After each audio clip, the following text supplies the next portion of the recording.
दोस्तों, आज के इस गौतम बुद्ध की कहानी के ज़रिए हम आपको बताएंगे कि बुद्ध के नज़रिए से हमारी ज़िंदगी की क्या कीमत है।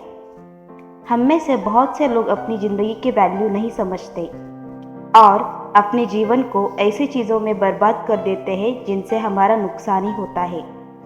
कुछ लोग अपनी ज़िंदगी शराब के पीछे बर्बाद कर देते हैं, तो कुछ लोग लड़कियों के चक्कर में, और कुछ अपनी सारी ज़िंदगी पैसा पैसा करके बर्बाद कर देते हैं। आज के इस कहानी के ज़रिए आप जानेंगे कि हमारी ज़िंदगी कितनी कीमती है और हमें अपनी इस कीमती ज़िंदगी को किस तरह जीना चाहिए।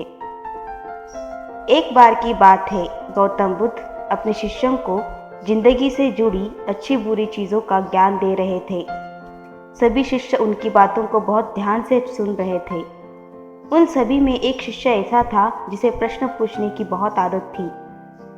वो उठकर गौतम बुद्ध के पास गया और उनसे बोला, आप हमें जिंदगी के बारे में जो कुछ सिखा रहे हैं उस सब का क्या फ़ायदा, क्योंकि हम में से बहुत से बच्चों को ये भी नहीं पता कि हमारे जीवन का मूल्य क्या है और ये जीवन हमारे लिए कितना कीमती है।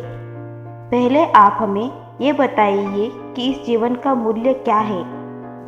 अपने शिष्य की बात सुनकर गौतम बुद्ध अपने कक्ष में गए और एक चमकता हुआ पत्थर का टुकड़ा लेकर आए। वो टुकड़ा उन्होंने अपने शिष्य को दिया और बोले, मैं तुम्हें इस जीवन का मूल्य तब बताऊंगा जब तुम इस पत्थर का सही मूल्य पता लगा कर आओगे। साथ ही ये ध्यान रखना कि तुम्हें ये पत्थर का टुकड़ा किसी को बेचना नहीं है। गौतम बुद्ध की बात मानकर वो शिष्य बाजार की तरफ चला गया। बाजार में सबसे पहले उसकी नज़र एक फल बेचने वाले पर पड़ी और उसने वो पत्थर उस फल वाले को दिखाया और बोला, इस पत्थर के बदले आप मुझे कितने फल दे सकते हो? फल वाला बोला, ये पत्थर कुछ खास तो नहीं है, लेकिन फिर भी इसके बदले मैं तुम्हें 10 केले दे सकता हूँ। वो शिष्य उस पत्थर को लेकर आगे चला गया। फिर उसे एक सब्जी वाला मिला। शिष्य ने उस सब्जी वाले से उस पत्थर की कीमत पूछी। सब्जी वाले ने उस पत्थर को ध्यान से देखा और बोला, इस पत्थर की कीमत के बदले मैं तुम्हें ज़्यादा से ज़्यादा एक बोरी भरकर सब्जियां दे सकता हूँ। इसके बाद वो शिष्य उस पत्थर को लेकर एक सोने के व्यापारी के पास गया। उस पत्थर के टुकड़े की चमक देखते ही उस सुनार ने उसकी कीमत 100 सोने के सिक्के लगाई। शिष्य ने वो टुकड़ा बेचने से मना किया तो वो सुनार उसके बदले 200 सोने के सिक्के देने को भी राजी हो गया, लेकिन शिष्य ने वो पत्थर नहीं बेचा। इसके बाद वो शिष्य एक हीरों के व्यापारी के पास गया और उनके सामने उसने वो पत्थर के टुकड़े को रख दिया। उस पत्थर को देखते ही हीरों के व्यापारी ने एक साफ कपड़ा बिछाया, उस पत्थर को उसके ऊपर रखा, फिर उसकी परिक्रमा की और हाथ जोड़कर उस पत्थर को कपड़े में लपेटते हुए बोला, तुम जिसे मामूली पत्थर समझकर उसकी कीमत पूछ रहे हो, असल में ये एक बेशकीमती रूबी है। ऐसा रूबी हर किसी को नहीं मिलता। मैं अगर अपना सब कुछ बेच भी दूं तो भी इसकी कीमत नहीं चुका सकता। उस व्यापारी की बातें सुनकर वो शिष्य हैरान हो गया।